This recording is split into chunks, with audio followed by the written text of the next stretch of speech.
सिर्फ लाइव 24 भारत विज्ञापन और खबर देने के लिए संपर्क करें। किया जाना अति आवश्यक है। नहीं आने वाले दिनों में ये स्वतः जिलाधिकारी बनकर कार्य करेंगे और समाज को भ्रामक स्थिति की ओर ले जाएंगे। और प्रशासन से मेरा एक यही निवेदन है और ये अधिवक्ताओं की करुणा है जो मेरे शब्दों के माध्यम से प्रेषित होगी। अभी तो पड़े हैं जुबानों पे ताले कि सही याद जी भर के हमको सता ले। अगर वक्त ने जब भी करवट जो बदला करूंगी तेरे जुल्म तेरे हवाले। सर परिचय दीजिए। मैं सुभाष यादव एडवोकेट 9 कैंपस में ही वकालत करता हूं और आज के निरंकुश शासन प्रशासन द्वारा जो जनता को और अधिवक्ताओं के साथ पशुवत व्यवहार किया जा रहा सरकारी कर्मचारियों द्वारा और उसकी एसडीएम महोदय ने जो है मजाक उड़ाया है। एक अधिवक्ता के साथ एक कानूनगो ने मारपीट की है और जितने राजस्व कर्मचारी हैं आज की डेट में सब भूमाफिया हैं और सरकारी ज़मीन को, ग्राम सभा की ज़मीन को सब कागज़ों में हेरफेर करके या ऐसे सब बेच रहे हैं। उन्नाव शहर में 18 तालाब थे बड़े बड़े, आज एको नहीं बचे हैं। सब राजस्व अधिकारियों और कर्मचारियों द्वारा बेचे जा चुके हैं। आज की डेट में ये भूमाफिया हैं और इनकी जांच होनी चाहिए। और जो ये पशुवत व्यवहार कर रहे हैं जनता के साथ, अधिवक्ताओं के साथ, इसकी मैं घोर निंदा करता हूं और मैं चाहता हूं कि इनका निलंबन हो। क्योंकि सर परिचय दीजिए। गुलाब सिंह एडवोकेट, पूर्व में कोषाध्यक्ष और महामंत्री पद का प्रत्याशी रहा हूं और वर्तमान में भी हूं। सर 2-3 दिन पहले आपके ही बार में एक अधिवक्ता का उत्पीड़न किया गया था। कानूनगो लेखपाल द्वारा मारपीट की गई थी। इस संदर्भ में आप क्या कहना चाह रहे हैं?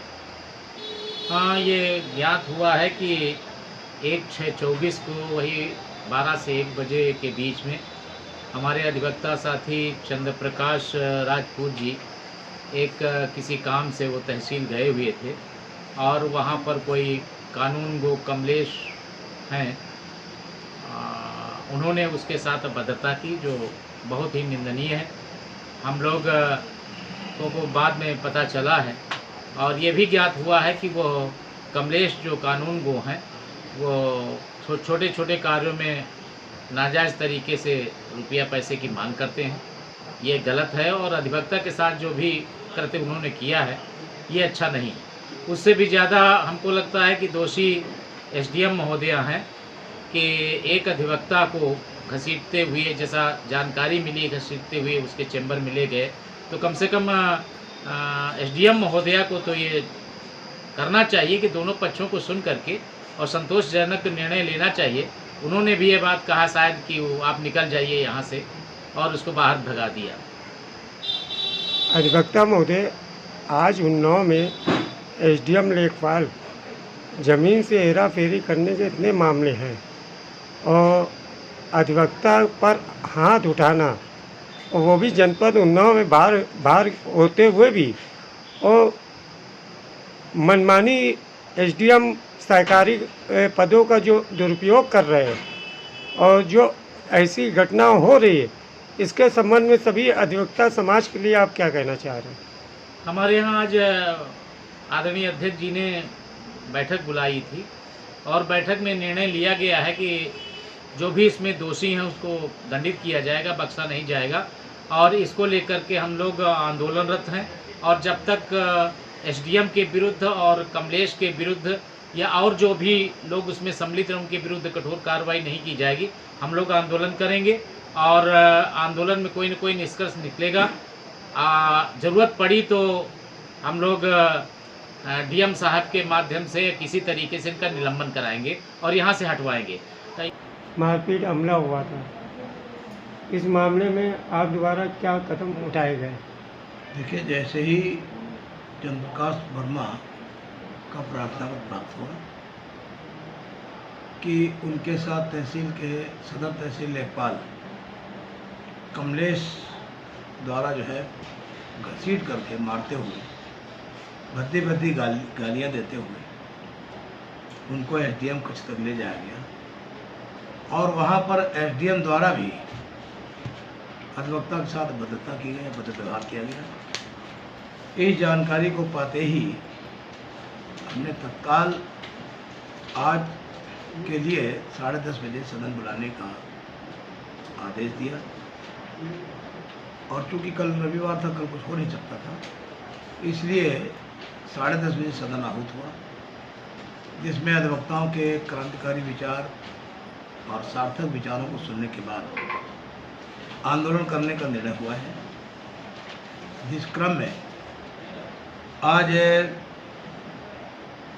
हम लोग न्यायिक कार्य से विरत हैं और रजिस्ट्री ऑफिस तक प्रदर्शन किया है। प्रदर्शन करते हुए हम लोगों को समूह के साथ अधिवक्ताओं को तहसील परिसर तक जाना था, लेकिन इसी बीच जिलाधिकारी महोदय की सूचना आई LIU इंस्पेक्टर द्वारा कि वो 2 बजे आप लोगों से वार्ता करेंगे।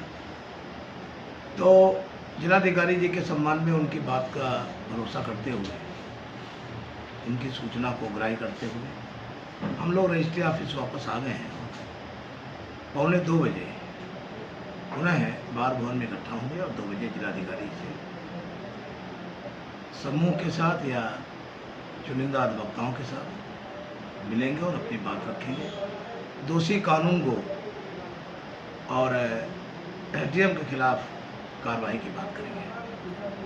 अध्यक्ष महोदय, वर्तमान में 90% मामले लेखपाल व कानूनगों द्वारा जमीन को विवादित किया जा रहा है। गरीब किसानों की जमीन पर अवैध कब्जा कराया जा रहा है। इस पर आपकी राय क्या है? देखिए, एक समय था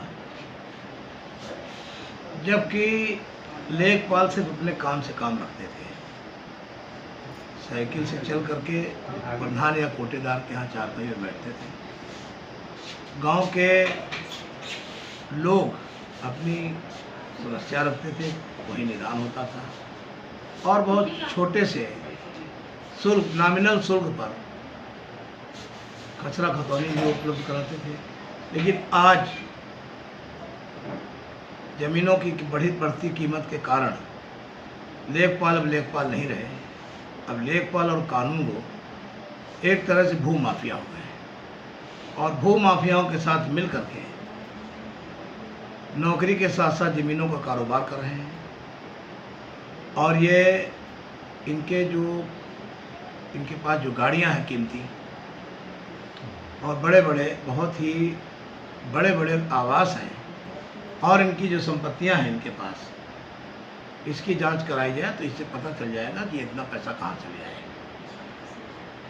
और ये अपने निजी लाभ के लिए, भू माफियाओं को लाभ पहुंचाने के लिए जो लोग समाज के नासमझ लोग हैं, कम जानकार लोग हैं, उनकी ज़मीनें हड़प करने का काम कर रहे हैं और इसीलिए विवाद हो रहे हैं। और जैसा कि आपने सवाल किया कि 90% विवादों का कारण ये तहसील के लेखपाल और कानूनगो जैसे कर्मचारी हैं।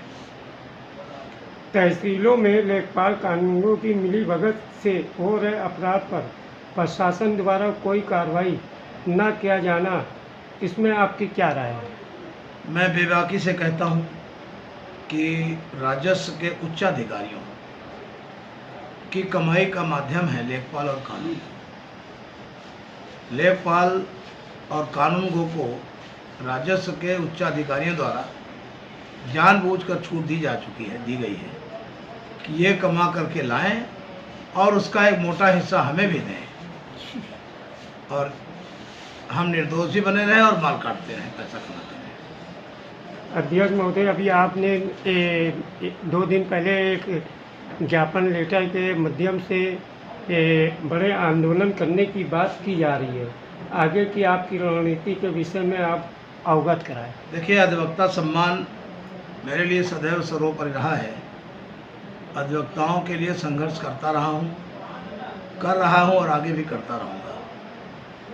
और यही वजह है कि अधिवक्ताओं ने मुझे अपना लोकप्रिय नेता मानते हुए 8वीं बार अध्यक्ष पद पर आसीन किया है, चुनाव जिता करके। तो इस मामले में भी अधिवक्ताओं का हित, अधिवक्ताओं की समस्याएं सर्वोपरि मानते हुए उनके लिए, चाहे उन्हें न्याय दिलाने के लिए अधिवक्ताओं को चाहे जितना बड़ा आंदोलन करना पड़े, चाहे जितना संघर्ष करना पड़े, हम उस पर पीछे नहीं हटेंगे।